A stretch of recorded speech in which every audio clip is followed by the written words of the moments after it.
Hello, everyone. How are you doing? This is Daryl Guberman, CEO of Guberman PMC LLC, a quality consulting firm here in Connecticut. We've been open now going on 13 years as of 2024. Today, this video is about DOD, FAA, Lockheed, Boeing, between 2015 and 21, were infiltrated by China due to their ANSI-ANAB membership. Yes, their ANSI-ANAB membership more than likely caused this to happen. You have the F-35, and in 2009, Lockheed Martin got hacked by China, taking the F-35 blueprints, etc. This is their replacement. In 2012, a division of United Technologies, Sikorsky Aircraft, got their shit taken too. And this is the counterparts for the Black Hawk, okay? In 2015, Lockheed Martin goes to buy Sikorsky Aircraft, and in the Connecticut Mirror, it states, with China's okay, Lockheed Martin closes in on the purchase of Sikorsky Aircraft. And our four politicians here in Connecticut, you have Rosa DeLauro, Jim Himes, Chris Murphy, and Richard Blumenthal all compliment Lockheed for working with a communist country, like Lockheed, our number one military contractor. There's also a problem that goes along with us because you have the Bell V-20 Valor or V-280 Valor, and you have the Sikorsky SB-1 Defiant. These two aircraft were exposed in a China military get-together, one of those trade shows. And these two aircraft were on exhibition there. And let me just say this. Where did they get that data from? ANSI, the American National Standards Institute, is a private, not-for-profit, non-governmental entity who has both federal agencies and corporations on board. You will find where they are subsidizing, where they are paying two government employees to sit on their board. Let's continue. In 2015, Randy Doty, then the Vice President of ANAB, chairman of the IAF, and also the principal on the IAF tax form 990, which meant he controlled it. He had all the he had the power to control and command and control. Okay, and he was in that position between 2009 and 15. He handed over leadership to this communist Chinese national, Zhao Jinwu, who at the time was also the chief executive of the China National Accreditation Services in Beijing, China. 2017, he was seen in the lab in Wuhan, China, issuing a laboratory certification, when conversely, over in Texas, you had a Miss Pamela Sale, the vice president of quality certification for laboratories, stated under deposition that there is no protocols when it comes to laboratory certification. It's ad hoc. You pick and choose what you want. There is no structure, but they still hand them a piece of paper. Okay? She basically admitted to the COVID virus escaping from that lab by her disposition when it came to laboratory accreditation. Zhao Jinwu, at the time when he stood there in 2017 in Wuhan, China, he was also the chairman of the IAF Incorporated in Delaware. He's been involved with our quality since 1994. You have ANAB that sits on ANSI's board. You have over 10 different registrars in communist China that can issue an ANAB accredited certification. Cybersecurity, nobody's looked into it because they, on ANSI's board, they've got all these federal agencies like the FBI, the CDC, NIH. You'll see them. You've seen them in other videos. How about this? You have the factor that ANSI took over complete control over ANAB in 2018, and you have the factor at that time between 2015 and 21, you had ANSI-ANAB sitting on the IAF. Now, mind you, Zhao Jinwu was mandated by Communist China, the leader of the IAF at the time between 2015 and 21. He's mandated through the China National Intelligence Law, Article number 7, to take your fucking data. Yeah, your fucking data. Exactly. Who did they tag? The FBI, CDC. They stole it all. Sitting also by ANSI-ANAB are both Iran and Pakistan. Yes, and I'm not saying this about the people, but I'm saying this about the politicians there.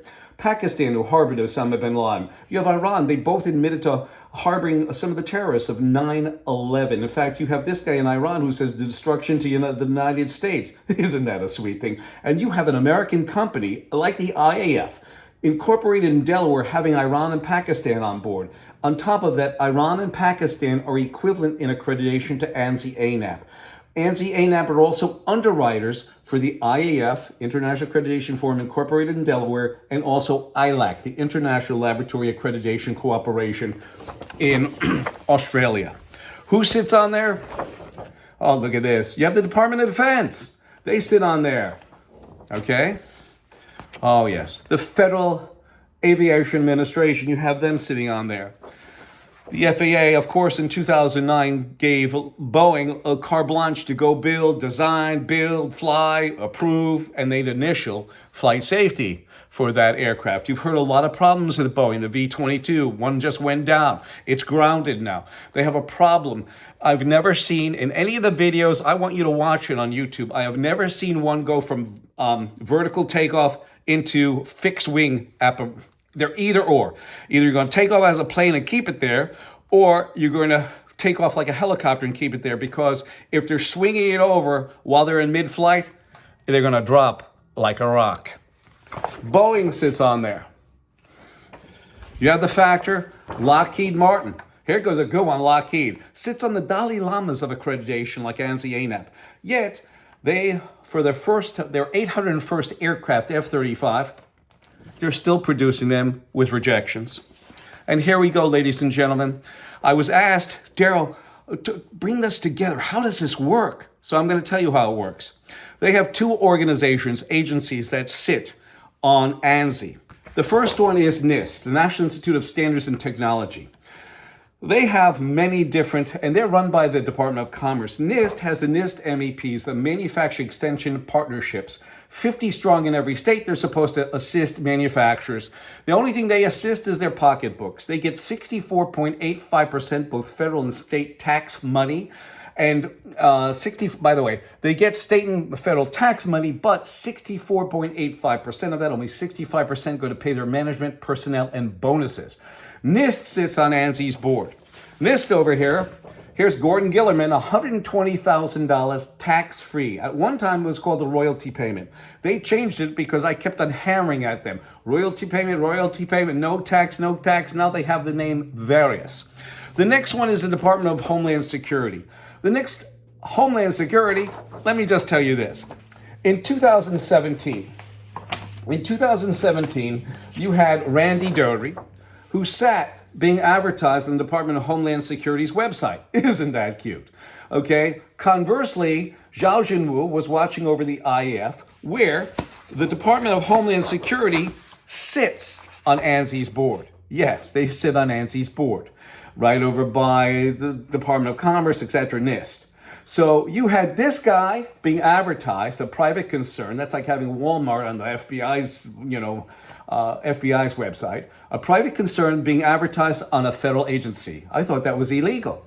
Yet when I opened it up to these can of worms, they took him down. And within 3 months, he was done. Because, the government really reacts slowly to anything that's going to sting them. So we have all the pictures of it. We do have Randy up there. We have all the documentation. I'm not just telling you this. I have it. Contact me, 203-556-1493, or Daryl, tqrs@yahoo.com. You have Randy and this guy, who is mandated by his country of origin, Communist China, to take your data, DHS, let's say, because they got hacked during this time, from China. And I have that data too. And he's mandated through China National Intelligence Law, Article number 7, take your data. So we have the Department of Homeland Security, which also sits on ANSI's board. And you have a Phil Matheson, okay? Phil Matheson get $262,000, okay? Tax-free plus his federal salary, just like NIST. Yes, it's absolutely disgusting. This video today, if it didn't show it to you, the correlations between our federal government and the CCP. You have Boeing and Lockheed who are producing shit. The Defiant SB-1 should not be built. And the Valor 280 is built on basically the same bed as the V-22 Osprey, which is a Bell Boeing technology, okay? The tilt rotor, I have never seen it. If you have any videos that show that in mid-flight they go from helicopter into fixed wing, please send it to me. I'd like to see it because I haven't found any. You'll either see him in the video flying as a helicopter or you'll see him flying as a fixed wing. I think that's one of those boondoggle programs, and I think also the V-280 Valor that Bell won over Lockheed Sikorsky is going to be the same type of hazard. You heard it first from me, 203-556-1493, or Daryl, TQRS@yahoo.com. I thank you.